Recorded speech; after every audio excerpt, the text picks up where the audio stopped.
Welcome to the second of our 3 videos of worship for Sunday the 31st of January 2021. In this video, Elaine reads our Bible reading to us, and then we spend the whole of the rest of the video thinking about it. Our reading this morning is taken from Mark chapter 1, verses 21 to 28. Jesus drives out an impure spirit. They went to Capernaum, and when the Sabbath came, Jesus went into the synagogue and began to teach. The people were amazed at his teaching, because he taught them as one with authority, and not as the teachers of the law. Just then, a man in their synagogue who was possessed by an impure spirit cried out, "What do you want with us, Jesus of Nazareth? Have you come to destroy us? I know who you are, the Holy One of God." "Be quiet," said Jesus sternly. "Come out of him." The impure spirit shook the man violently and came out of him with a shriek. The people were all so amazed that they asked each other, "What is this? A new teaching, and with authority. He even gives orders to impure spirits and they obey him." News about him spread quickly over the whole region of Galilee. This is the word of the Lord. Thanks be to God.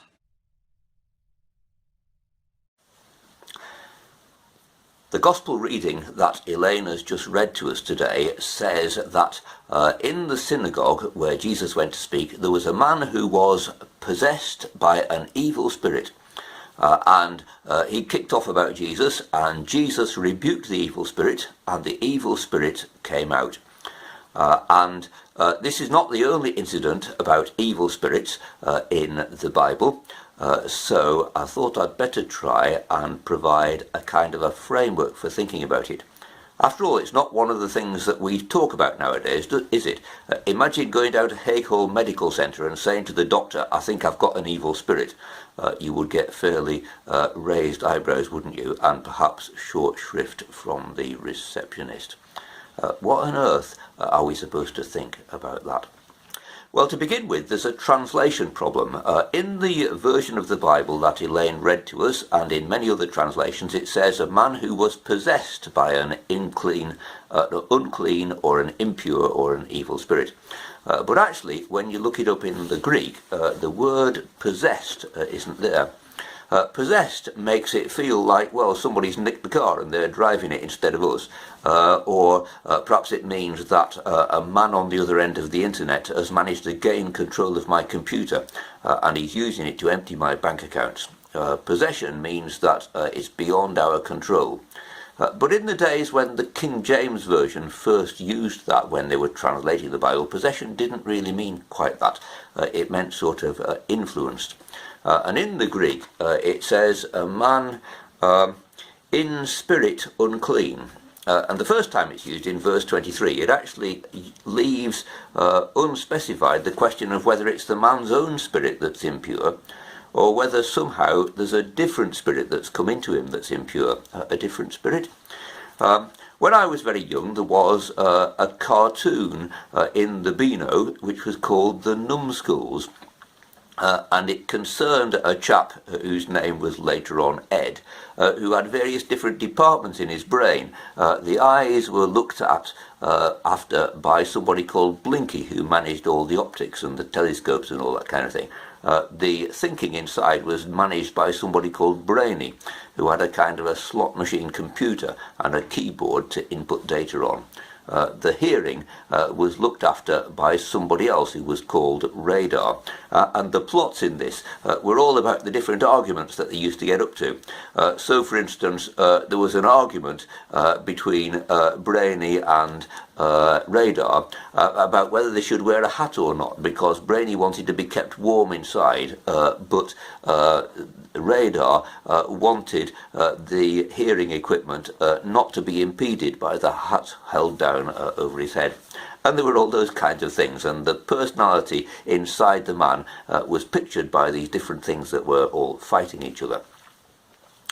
Later on, there's been a film along the same line. I don't know whether you've seen it, Inside Out. It's a brilliant Disney Pixar film. If you haven't watched it, I recommend you do.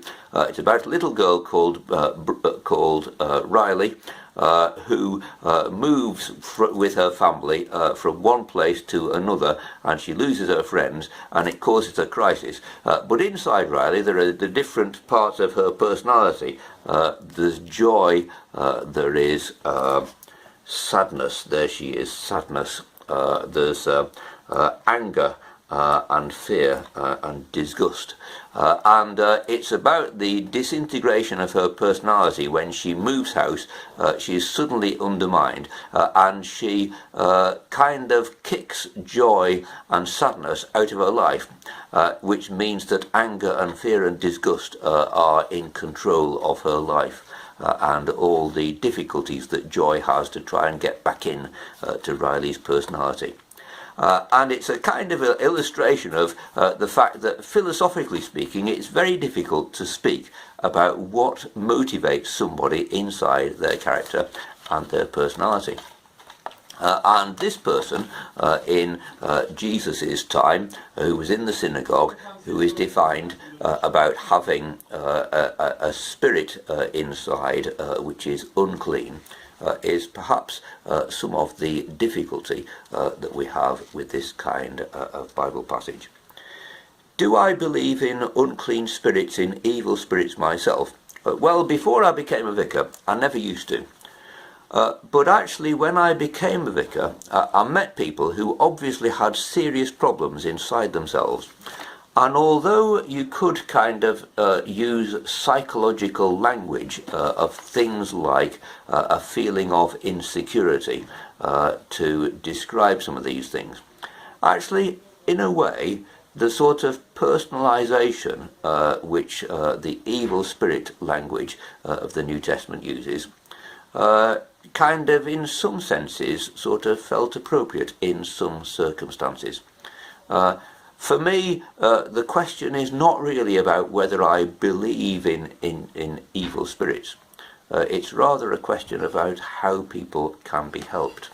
And in this Bible passage, I'd like to talk about 4 pointers about how people can be helped. The first is the question, who's got the problem? Well, obviously, the man with the evil spirit has got the problem. Well, is that really true? Is the fact that somebody's behaviour is unorthodox or not within social norms actually their problem?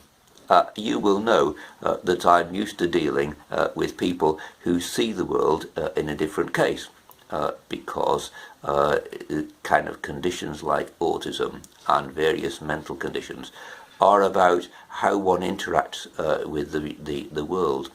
There's a famous line in a Dolly Parton song, isn't there?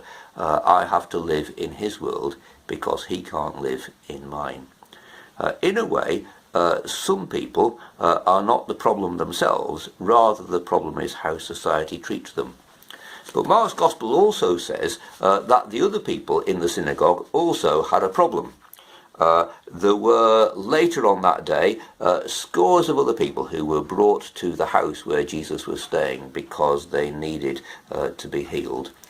In fact, so many that it almost became like the problem of vaccinating the world against COVID. How can you do all of these things all at the same time? And Jesus had to flee because there was so much pressure. And Mark's Gospel basically says that although this man had this problem of the evil spirit, the other people in the synagogue, they had a problem as well, because it immediately caused them to think about themselves. Why else did they react with such amazement? And Mark's Gospel basically says we all have the problem that our lives are in a way out of our own control, and we need the help of somebody like Jesus to get us back on board. The second problem that Mark's Gospel comes up with is, roughly speaking, is Jesus a good or a bad factor in this whole question? The Spirit says to him, I know who you are the Holy One of God. Have you come to destroy us? And actually that's a relevant question. If you speak to a lot of people nowadays, they will argue that religion itself is actually a bad thing. That the problems which there are in the world are many of them caused by religion. Don't we have jihad? Don't we have these extremist cults, the Branch Davidians, those people who commit mass suicide, who go off the rails and follow a leader who leads them into destruction?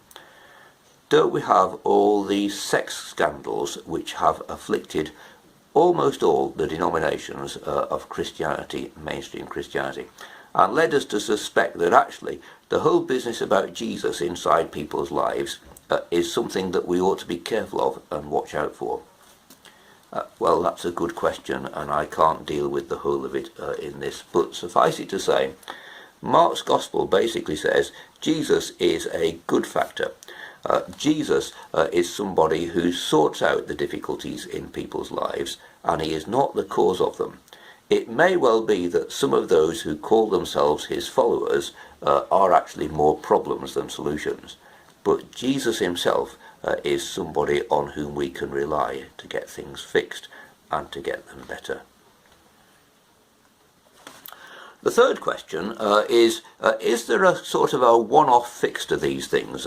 We tend to think that people's problems can't be solved. You can't change a leopard's spots, you can't change a tiger's stripes, you can't teach an old dog new tricks. Well, actually, the answer of the cartoon strip The Numbskulls was that these different arguments inside people's minds can be resolved and you can get through them. The plot of the film Inside Out is basically that joy and sadness can make a new entrance into Riley's life, and as a result her problems of feelings of insecurity and hating the new place that she's arrived in can be solved and can be sorted out.